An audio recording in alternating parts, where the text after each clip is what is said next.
father, son, and what do you call that? Dog. Mutant. Take a road trip to Ohio. Last night I got back from West Palm Beach. It was an amazing trip. Probably one of my favorite Florida trips of all time. That was so much fun. Huge shout out to Scott for putting up with Rob and I this entire week. I know it can be a lot to deal with, but we appreciate it, Scott. For those of you guys who don't know, Scott actually has his own YouTube channel, so if you guys want to check out some of the content he's putting on there, check the link in the description below. It's actually pretty unique stuff. I enjoyed it. I actually laughed at one of his last episodes. It was pretty funny, mainly because it was ranting on Josh a bit from Black Tip H. It's good stuff. How long is the drive? It's about 4 hours to our favorite barbecue spot, and then another another hour and a half after we take a side trip to see Grandma Millie and Aunt Kay. So we're probably about 6 hours, 6.5 hours on the road today. Nice, nice. Plenty of time to edit. See you guys on the road.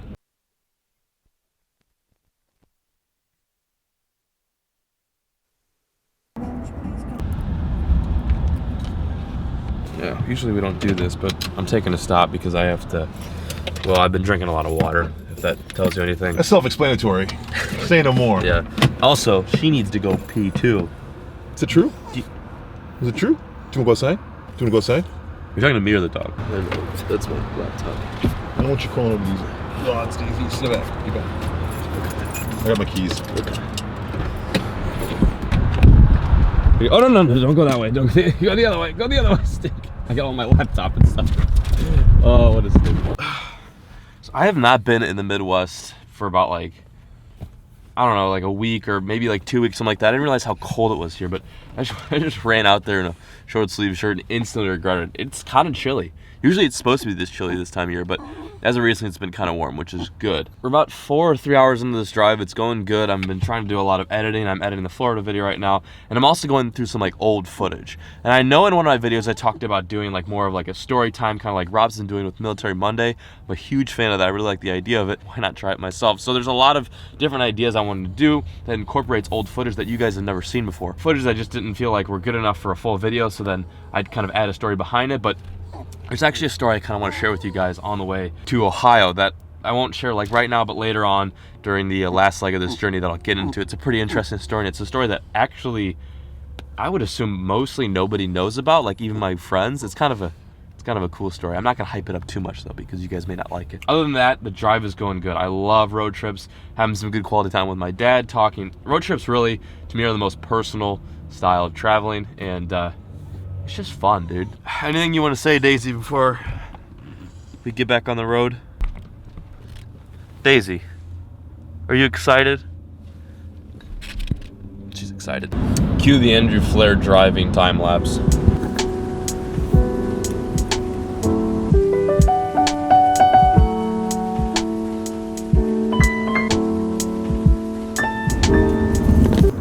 Oh, sick. Sorry, man. Sorry. Sick. What's that? that over there? That's Indianapolis. Dude, you have to not say it like I didn't have my mic on for the first time. Sorry. Act like this isn't the second take. What's that over there? Look, we're in Indianapolis. Oh my god. Hey, look, Jonathan. But seriously, that's Indianapolis. That's Indianapolis. Okay. We are 57 minutes from barbecue. 7 minutes.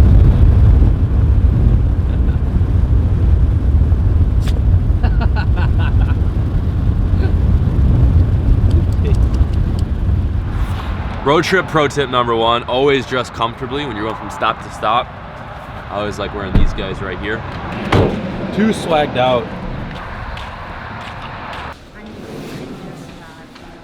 It smells good in here. It smells like candles, it smells like Christmas. Is she friendly? She is friendly. Second stop of the trip, we're here getting barbecue. We're gonna get it to go and then bring it over to my grandparents' place. Not the grandparents I'm gonna be staying at, but the other grandparents that are on the way, or at least my grandmother and aunt.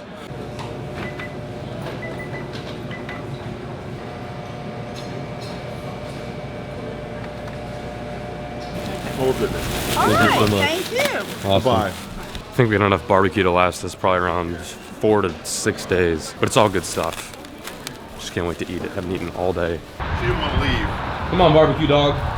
Let's go. You want to get? Hey, Grandma. How's it going? Hi there. What are you doing? So we just got to my grandmother and aunt's house right now. Just finished eating barbecue sauce. Just finished eating the barbecue meal. It was so freaking good. We ate like brisket, pork, sliders. It was unreal. We're here now. I want to leave the camera outside just to kind of focus on the family. Once I get back out, I want to play out with the Mavic. But I just want you guys to know we're here, we're eating, and the food is just so incredibly on point.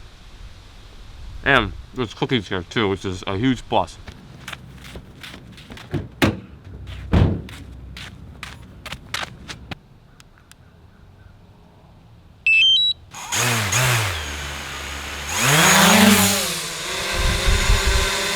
Alright, well, I'm learning very quickly. I have absolutely no idea what I'm doing. Right now I've got a system warning. Not really sure what that means. Drone is still in the air, so that's a really big plus. It's a lot smoother to fly. It's not all over the place. Like the DJI-4 seems like it wants to just like crash and land. It wants to kill itself every time it goes in the air, which is like not a bad thing, but like the controls are like real twitchy. Like if I were to move the 4 like this, it would go like this, but the Mavic is just super smooth. I figured the technology in this thing wouldn't be as good maybe as the 4. I'm not sure, but I'm really impressed as to how this thing flies. I get asked a ton, like what's the equipment you use to make your videos, like what cameras, what drones, what GoPros. And this right here is a huge part of what I do. I mean, fishing is like what I make my videos about, but I use tools like this to create those fishing videos and interpret my stories or my thoughts and ideas or whatever. My main goal right now is to just not crash this thing.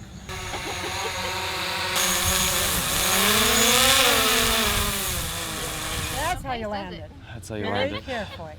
Wow. There it is. It's cool. I don't know if I love it yet, but I definitely need to take some time to learn how to use it because it's a little confusing. Find it here. I love it. Find It it is a here. new sign. That's a good sign. Awesome. In less than 4 minutes, we left my grandmother's and my aunt's house, and we've made it across the Ohio border.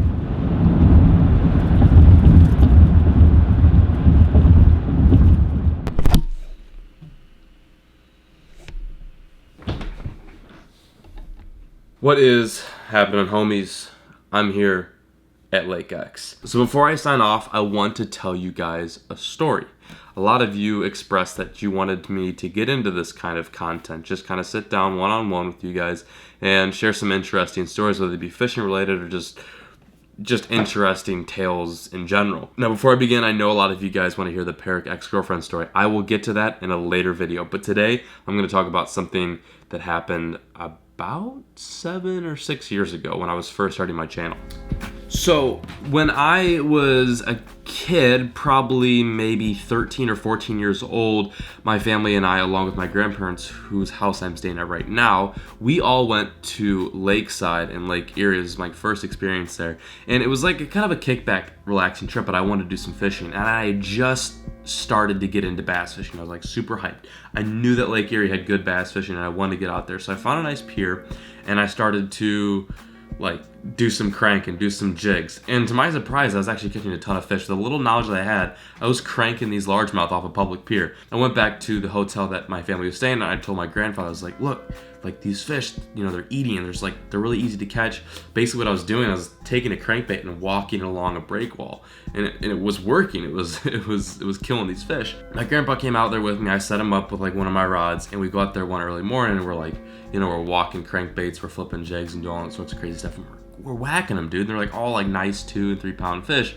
Back then, that was like a big deal for me, being that I really hadn't caught that many bass. I think at the time I was filming this, I don't know where the footage is, and I wish I had the footage, but it was just so long ago that it's got to be buried in some really distant archive in the lost tomb of John B. Edits. Like, it's got to be gone. I know for a fact I was filming there, and I was getting some of my grandfather's catches on film, and I remember there was this one fish that he had hooked on a crankbait, and it was like hooked pretty bad, and he's like, hey, do you mind getting this off for me? And I was like, yeah, no, sure, no problem. So I remember this very, very vividly. He's got like this fish that, for one, was probably way too heavy to be holding the way he was holding it. Again, it wasn't his fault. It was just kind of the position that he had it in. He's holding about like a 3 to about high 2 pound largemouth, and he's holding it by the line like this. And in his mouth is a crankbait, and I remember the exact lure. It was a it was a Sexy SX. No, it was a Chrome SX Norman middle N. It was a crate crankbait, and it was in this fish's mouth. So I go, and I'm going like this. Like I'm about ready to grab the fish, and he's holding on the line, and he kind of has the fish over the water as I'm trying to grab it, because we're like on this pier. And I go to grab the fish, and the fish shakes up top here while my hand's down here. The fish shakes, pops the hook, and it drops like into my hand. I either was gonna catch it or it was gonna drop and go back in the water. Like it wasn't gonna hit concrete or something. Like nothing bad was supposed to happen at least. But when the fish drops, its dorsal extends. And for those of you guys who don't know, bass, bluegill, crappie, and a few other species, freshwater species, have very sharp spiny dorsals. And as this fish is falling down, its dorsal is aiming right towards, I believe it was this finger. Now see, I can't remember. I'm almost positive it's this finger. Yeah, it's gotta be this finger. And it's falling down, and the dorsal literally hits my finger and just breaks off into my hand right here and falls into the water. And it was like the worst pain ever. And I'd gotten stuck by bass in the past, but it was never like to this extent. It was so bad. So I was trying to be kind of like a badass. I wanted to like handle it like a champ, act like it didn't really hurt that bad. Meanwhile, I had just got this massive piece of fish stuck in my finger, and I'm just like, God, that hurts really bad. I tried fishing for the rest of the day, and it hurt so bad. By the time I didn't realize that this piece of dorsal was in my finger, I thought it just struck there and then that was it. So I keep fishing. I'm fishing like this because I didn't want to touch the handle of the knob, and it was just very uncomfortable. Finally, I just got sick of the pain, and I turned to my grandfather. I was like, hey, let's get out of here. I want to go. And I remember walking back from the pier on Lake Erie to the hotel and stopping off at a water fountain and trying to rinse my finger off, and the blood just kept gushing and gushing and gushing. It was crazy. It was literally like a fountain. And I was like a little worried at the time, because usually when you get stuck by a fish, it hurts for a bit, but then that's it. But the pain kept getting worse and worse and worse. So after a few months, I felt like I had this kind of weird sore spot in my finger, almost like there was like a loose piece of skin, and I didn't know what it was. It just didn't make any sense to me. And every now and then it would hurt, but it wouldn't hurt like it did back when the fish actually struck my finger. So months go by, years go by. We're talking like 3 years. Fast forward 3 years from this point in time that this fish struck my hand. And I noticed that the feeling gets worse. And I always play with it when I'm in like class, and I feel like my finger, and it feels kind of strange. And over the years that I've kind of played, and I used to do this all the time in class. It was like a weird thing. I thought it was just a scar. I thought it was just like something to do with my nerves. But I was literally playing with the piece of dorsal that was in my finger. And this piece of fish, this piece of largemouth bass, had been in my finger for 3 years. Like I'm not making this up. This is not a joke. So eventually it got to the point where the piece of fish was trying to make its way out, because it was a foreign object and it wanted to like break free from the skin. It's weird. I know the way I'm explaining this doesn't make any sense. It almost makes it seem like it's the baby alien from the movie Alien trying to escape out of the chest. In a less dramatic form, that's kind of what was going on, is this foreign object was trying to get out of my skin. So I basically asked my parents, I was like, look, can we go to the hospital and get an x-ray on this? I want to make sure that there's nothing in there. Because at the time I didn't know if there was anything in there. I go to the doctor, and I talked to my doctor, and I was like, look, I think I have a piece of fish in my hand. And he looked at me like I was insane. He's like, no, I don't think you do. He says, what happened to it? I'm like, well, 3 years ago, like imagine telling this to your doctor. Like, well, 3 years ago, this happened. A piece of dorsal hit my finger, and it hurts. And it hurts now after 3 years. So he thought it was a little weird, but he definitely did not believe me. So I go into surgery. It wasn't anything crazy. I mean, I wasn't like under any anesthetics. I just put a little morphine in my finger and go into surgery. And I remember like laying down almost, and he's working on it, and he's like, well, you were right. And I turned to my right, and he holds this piece of fish bone in front of me. It was the most surreal thing on earth. I mean, a piece of bass that I had handled 3 years ago stayed in my finger for that long. It was crazy. It was such a weird feeling.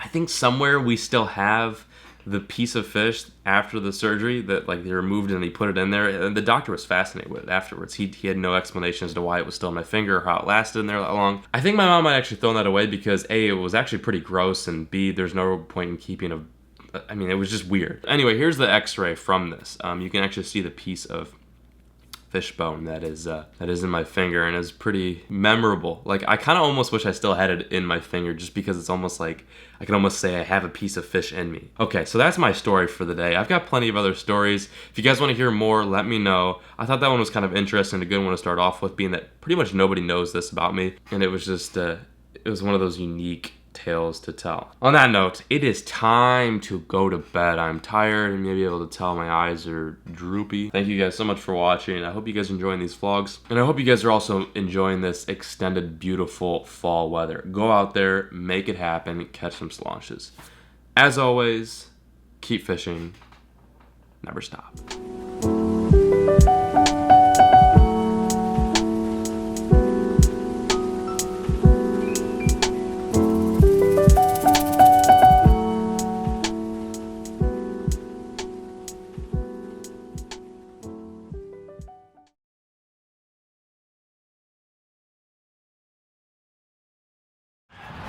Pro tip number 1, if you're ever on a road trip, dress comfortably, stop to stop. I'm talking to my camera, dude. Sorry. Go ahead, you go.